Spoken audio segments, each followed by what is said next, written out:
We have Bothros. Shoot. The other thing's gonna be it's gonna be a wreckage. A rock and ice planet, Bothros is home to a scientific curiosity. Evidence of a primate-like spacefaring cult. Oh my god. Civilization was found frozen in its equatorial ice, ranging from melted fragments of metal to preserved remains of the creatures still wearing suits for extravehicular activity. Further exploration revealed that their habitation centers were vaporized by orbital bombardments from railgun-like weapons, hitting it with a force of approximately 120 kilotons of TNT. So only those that fled or happened to be away from the habitats were preserved in the ice, where they died of asphyxiation. Yeah, they did twist the knife just a bit more. Yeah, before Legion died, he achieved sentience. He also apologized. Which, considering earlier he said they don't feel emotion, just, kind of make it sting a bit more. So this unknown species did not come from Asteria, but scientific teams are looking for evidence that they visited there. It's difficult to believe they would colonize a frozen rock like Bothros and ignore a lush garden world. Their world of origin is also a mystery. Ooh. Alright, where's this wreckage? It's gonna be here. Boom! Damn. Wow, wow, wow, wow. Shoo, there it is. Hell yeah. I'm already at full, what am I doing? Oh. Evasion successful. Alright, over to hot loss. 28%.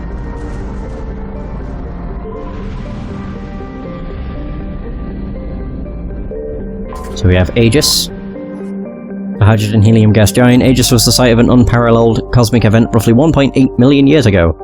An extrasolar body about 200 square kilometers in size was drawn into Aegis' gravity well and struck the Jovian planet, blasting enough dust and material into orbit to create a ring. An urban legend has grown over this event.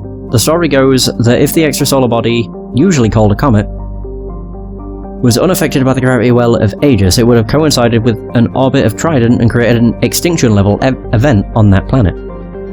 Prevailing scientific opinion holds that this is an exaggeration, at best.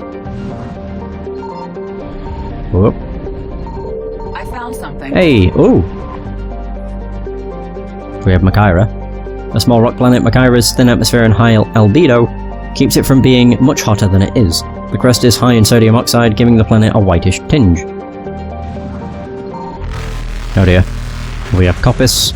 Machaira's largest moon, Copis, is a desolate place with an extremely thin atmosphere. Its crust is largely silica-based, and there are no signs of water. Like its parent planet, its high albedo keeps it from being a total inferno. And when occluded by Machaira, its temperatures can be nearly tolerable. Its low gravity can easily be countered by a vehicular or personal mass effect field for comfortable exploration. So is this going to be a war asset or just money? Aha!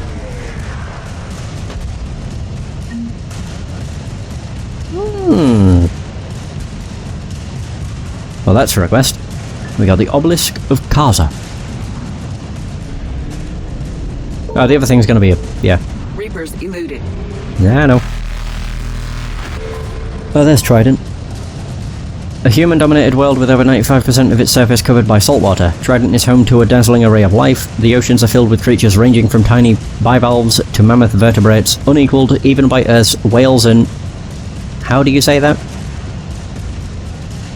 Is that ichthyosaurs? So small archipelagos create what little land there is, and its valuable real estate is fought over constantly. Underwater extraction operations have recovered a number of valuable minerals from the ocean floor, including iridium, uranium, and dust form element 0. A largely lawless world, Trident is home to a rogue gallery of unethical corporations exploiting the resources of the planet, and actual rogues, criminals, slavers and mercenaries working the shadows.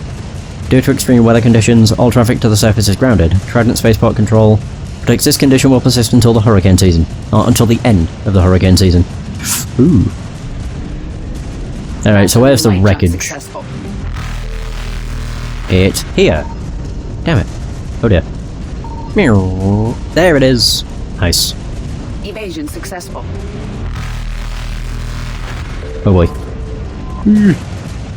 250. Nice. Reapers eluded. Alright, cool. 57% of assets, which means I would guess there's like one thing in each of these. Whoosh. Signal confirmed. Hey! Oh, wow. So Patsayev, a rock planet encased in frozen oceans. Patsayev was notable for the largest written message ever created by a human being.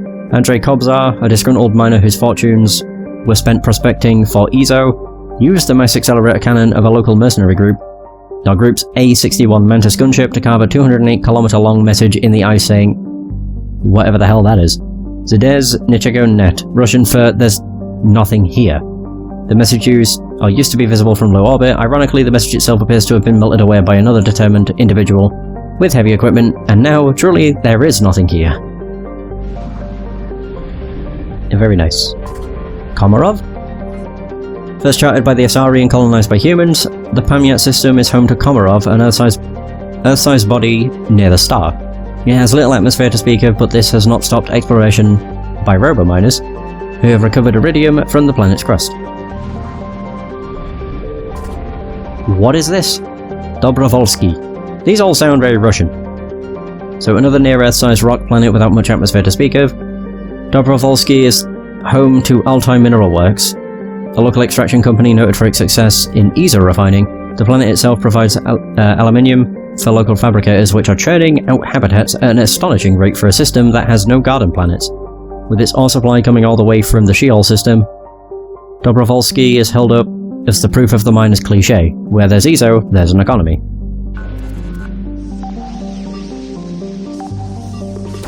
We got him! Ooh! Leipzig. Oh, there is actually a wreckage in here. Is there a planet? There is. Volkov. The dwarf planet Volkov has a thick atmosphere of nitrogen and krypton. Home to a thriving iridium mining community, Volkov's reputation is summed up as rich but dangerous. Pirates often lurk behind Volkov's two moonlets, Zenaviva and Elena, and cripple freighters leaving the atmosphere. To make matters worse, Volkov sits in the Chazov Belt, a field of asteroids and other small bodies, which leads to frequent meteor strikes on the planet. Meteor-related casualties remain rare on Volkov. The chances of such a death are high enough that they are factored into insurance premiums. Nice.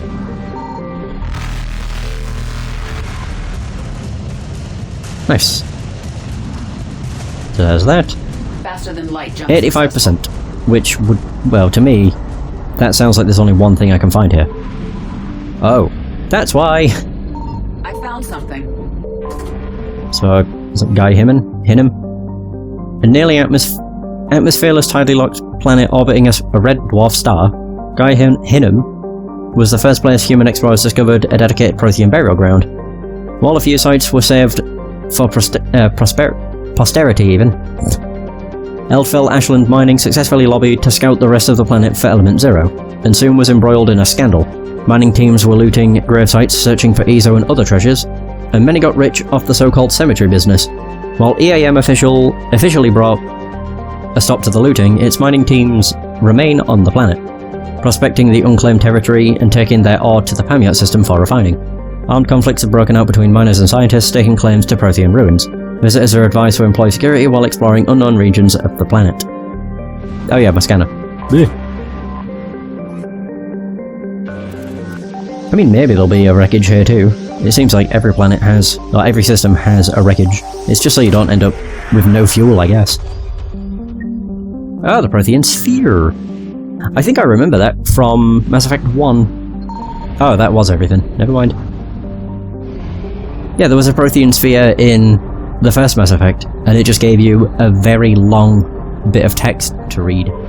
It's actually pretty damn cool. Whoop. Evasion successful. There we go. I'm outie! So, let me just double check. Ninma clusters, empty. Kaleston Rift. Oh, there is stuff here. Wait. There is not stuff here.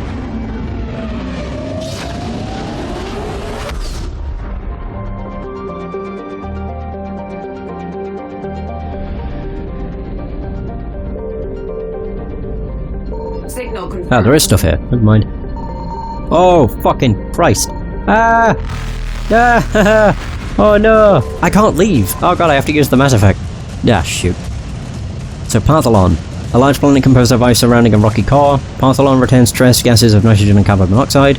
Its crushing gravity makes for an inhospitable stay and mining largely infeasible.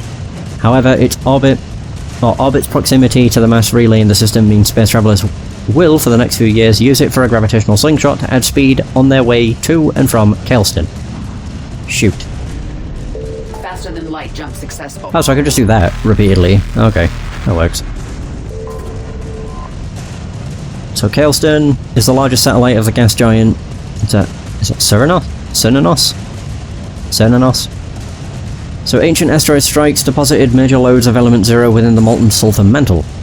Eldfell Ashland Energy's mining operations made it the largest source of Starship DriveCon material in the Attican Traverse, which threatened Kaelston's native biodiversity with industrial waste. Kaelston is racked with volcanism due to tidal stresses from, however you say it, Cernunnos. Because of weak solar output, plant-like life on Kaelston is not carbon-based and photosynthetic, but silicon-based and thermosynthetic, requiring heat rather than sunlight to power chemical reactions. These organisms flourish in volcanic vents and during solar flares when Balor Kaelston's sun can double or triple in luminosity. Oxygen-breathing habitation is not possible outside its many domed cities. Those cities are now feasts for the Reapers, who drove off Kaelston's protective fleet and now threaten to puncture domes to force the population into submission. Jesus. Thought. How far down do we need to go? There you go. Jesus. What the hell is this? Huh? Search unsuccessful, no active power source or evidence of recent habitation. It is unlikely Dr. Garneau will be found here. Continue your search. Garneau is not located Oh, Garneau. in the system.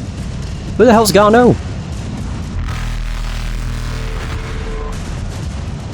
So Cernunnos is a sizable gas giant with high nitrogen content. It is believed to be an extrasolar capture due to its close stellar location. In a rare phenomenon, it is near enough to its red dwarf star to be within the life zone. Although its massive size prevents the tidal lock that usually occurs at this range. While nothing could survive on the surface of a planet with such crushing gravity, Cernunnos' moon Kaelston has life. Cernunnos was skimmed for its abundant hydrogen, and refineries on Kaelston processed it into a metastable metallic form for use as starship fuel. The Reapers have since destroyed this operation. Well, lovely. Yeah, I'm just gonna be a fool.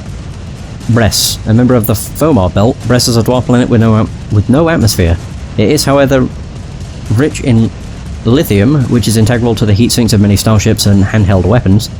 A large rover mining operation from Kaelston once existed here, but the miners quickly abandoned the area when they learned they were in the path of the Reapers. Garneau. I don't even know who that is. Somebody, I suppose. There we go. Gold date. Is this going to be for another mission? Synth diamond heat sinks. No, but it is a war asset. Oh, fuck.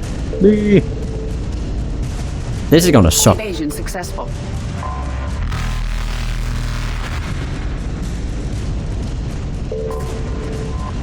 So, Elether. A tiny rock planet, Elether is noted for its frigid temperatures and crushing nitrogen and krypton atmosphere. Lying out beyond the Fomar Belt, there is little to recommend it. Oh shoot. There is more. Oh god, they speed up. Reapers eluded.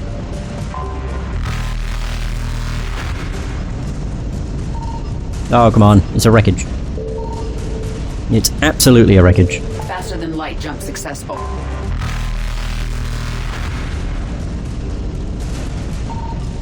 There it is. Evasion successful. This sucks. If only I had NOS. Ah, this is not gonna work. 350! I'm actually faster than them somehow. Kind of. Reapers eluded.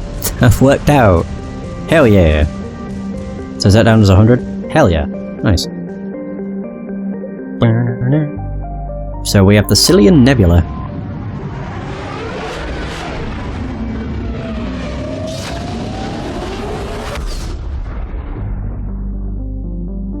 Oh, we have a fuel depot too.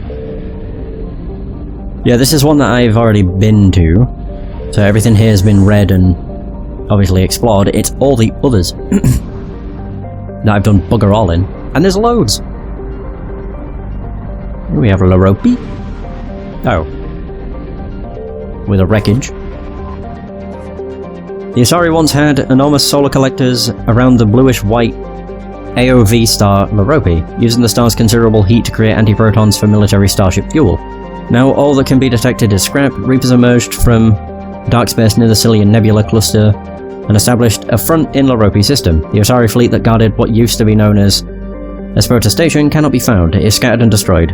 One can only hope that the backup reactors in the Kyplodon system do not fall, or the Asari fleet will have precious little fuel. I found something. Okay, so there's something. Oh dear. Paphos. A hydrogen-helium gas giant with a significant amount of nitrogen is named for a prominent Asari lawgiver. Her treaties of reluctance of democracies to go to war with other democracies formed a key tenet even, of Asari political theory that led to Thessia's modern golden age. The planet itself was only notable for orbital stations that fueled transport ships by skimming deuterium and helium-3. The Reapers destroyed the stations, killing the inhabitants, because they're wonderful, wonderful things. So this is just going to be a wreckage for fuel. Oh, there is something else. Yep. Oh, I see. There it is. Yacilium is a minor rock planet that has not quite cleared the ring of debris at the edge of Laropi's orbits. It is believed to be an extrasolar capture. For several centuries, Yacilium supported a succession of mining colonies, first iridium, then titanium, and finally light metals like bauxite and alumina. The planet was abandoned long before the Reaper invasion.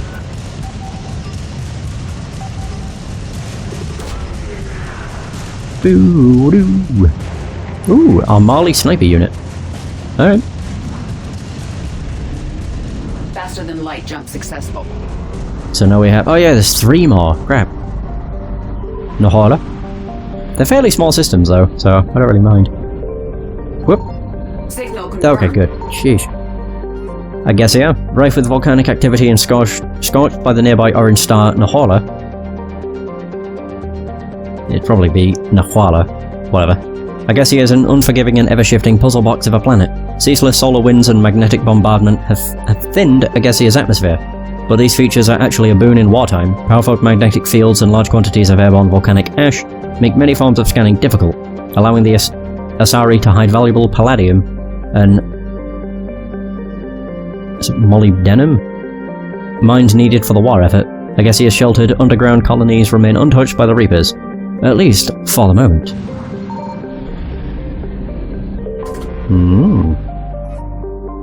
Haitiana serves as a bastion of research for the Asari, boasting multiple observation outposts, glacial drilling stations, and educational institutions. While the planet's average temperature hovers near freezing, the equatorial band contains oceans and many freshwater rivers. Xenobiologists of all stripes often visited the planet, as its expensive facilities were a haven for the life sciences. The Reapers destroyed Haitiana's spaceports and its uniformed defense forces. As the other Asari planets, the Reapers forced the heavily biotic population into surrender through threats of massive retaliation rather than assault by husks alone.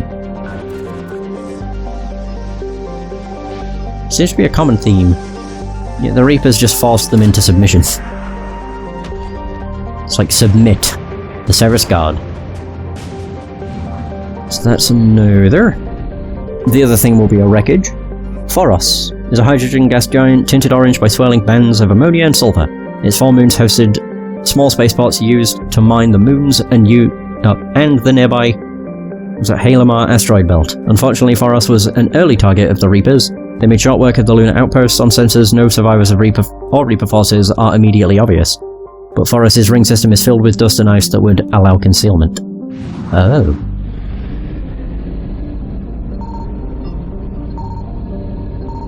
Oh, come on, there it is. Yay! Nice, so there's more fuel. Evasion successful. Now into Fontis. 48! What? Oh, this is the big system. Okay. Holy shit. I found found something. There we go, we got 2 things on there. Lenwomund. A Lenwomund. Scorching hot surface is composed of lime with deposits of copper. It has faint traces of a nitrogen atmosphere. The Elcor have left it untouched aside from orbital probes that monitor the planet in case anything noteworthy should one day occur. So, Alton. The first mission to Alton, Dacuna's moon, was a century in the making. Elcor leaders felt resources for space travel could be better used on their homeworld, and it took decades of persuasion to secure project funding. Archaic harvesting stations that recovered helium-3 from the moon's... is it Regolith? Were still functioning when the Reapers invaded, and the Elcor stationed there were able to flee the system. So this must be Dacuna's moon. I remember getting the mission. Yeah, it was from the Elcor just outside of Purgatory. I believe so.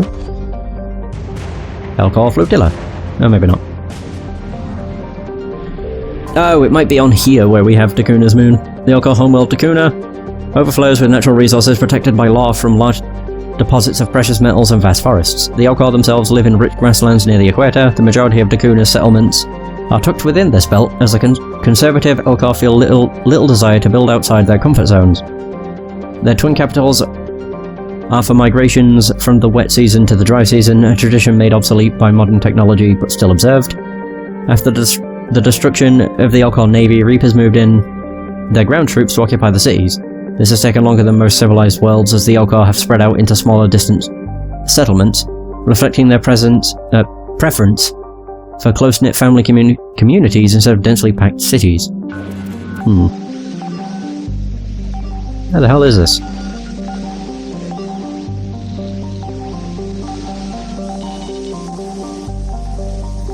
There we go. Code of the Ancients. There it is. I could have sworn it was called Dacuna's Moon, though. Actually, the other one here is going to be a wreckage. Toluna.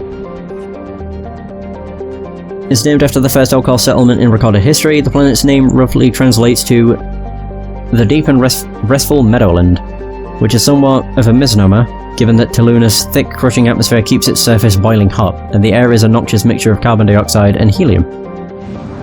Hey, at least you'd sound funny on the planet. High-pitched voice, as you die. Sangle. When Dacuna's government learned that the Reapers had returned, they evacuated everyone on Sangle's helium-3 recovery platforms. The sizable hydrogen-helium gas giant was abandoned, its workers relocated to Dacuna. The move was ostensibly made because the Elcor homeworld was a more defensible location, or position. In reality, it may have been motivated by a subconscious herding instinct, as most grazing creatures come together in large groups when predators near. True. Alright, where is this wreckage? It's in the asteroid belt, for sure. Or not. What? There it is. I should not have done that. 175. Get off me, you douche. Reapers eluded. So, Teolia, which is incredibly far away. Holy crap. Whoa, okay. Oop. So, Atabolos. Farther south from Teolia, Atabolos is a low-density planet peppered with outdated mining facilities and a few independent mechanical contractors.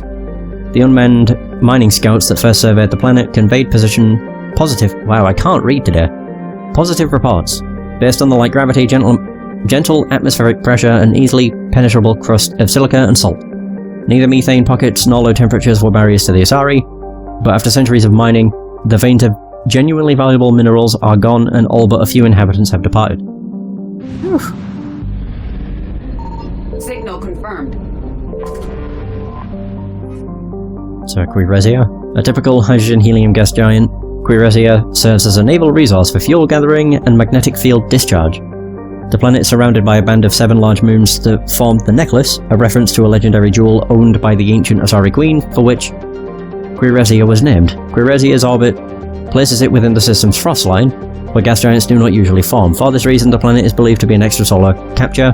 The alternative, that its orbit is decaying, is a horrifying prospect to the tourism and immigration boards of Nevos, since they would be in the gas giant's eventual path.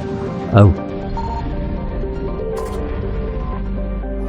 So Nebos, first discovered by Asari pioneers in 430 CE. Nebos is a vibrant garden planet and home to a thriving Asari colony. Sandy beaches and romantic twin moons fuel a bustling tourism economy, while practical and secretive corporate matters are handled in spiraling. Our ecology is built along towering cliffs.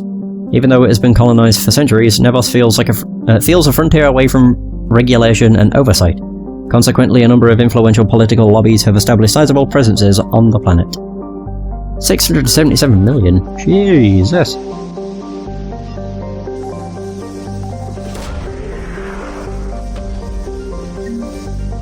Ah, there we go. The rings have a loom. And we have locks here. Oh, there's 3 things here. Shit. There's a small terrestrial planet tidally locked to Teolia. Due to its low mass and relatively small size, Loxia has an exceptionally fast stellar orbit. The planet's light atmosphere consists mainly of argon and krypton, which occasionally produces long, thin bands of luminescence along the twilight border. Loxia's crust is mainly igneous rock, with wide salt flats and occasional deposits of potassium. Oh dear. So there's the wreckage. The other one is going to be a planet. Sweet.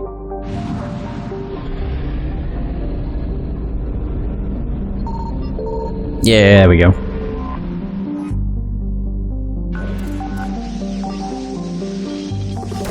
Very nice. Ah, just money. Alright.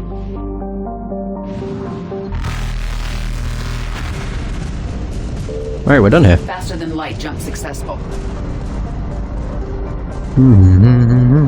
There's a fuel depot here too, so that works out quite nicely. Hooray! May as well go back to the Citadel and finish off the side quests.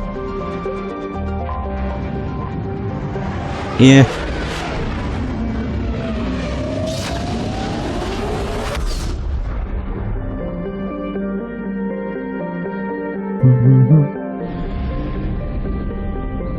I think I can finish off most of them at this point.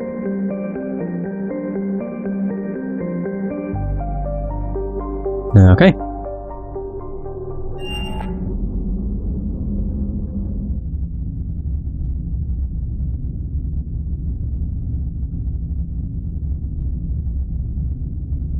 Okay. You're cleared to dock, Normandy. Do you need ground transport? I'll find my way. Yes, Commander. We're fine. Or we will be fine.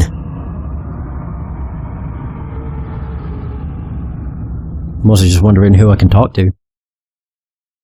There'll probably be a few people. We don't have any new members. Like, we have Tali, but... Well, I might actually be able to speak with her this time, because before she was in an altercation with a Turian. So there's nothing here. Commander Bailey and us. Oh, there's the Asari Councillor. So I'll avoid that for now. Consultant? Angry Elcor. Researcher, Tali, Liara. Oh, there's a refugee there. Okay.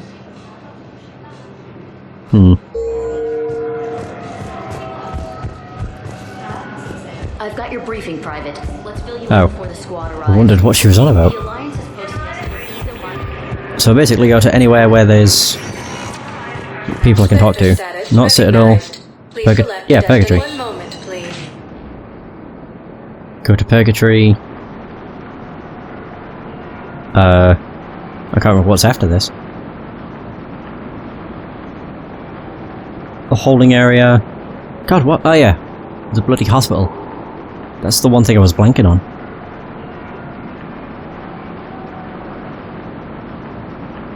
Probably just finish all my business on the Citadel and then I'll do. At ward level, Purgatory. I recovered the code of the ancients from Dakuna. It's waiting for you in Bay D24. With shock and joy. Really, this is wonderful news. Thank you, human. Sincerely, this will greatly aid our people. No, I'm glad to hear it. That's where we're going. We've got Eddie, Joker, Arya. Oh! Wait, Arya's here again? You asked if I got heavy armor. She might have been here all along, but I'm not sure. I'm curious if she's going to say anything new, considering she has Omega. Why is she here then? I suppose it's so you can still talk to her.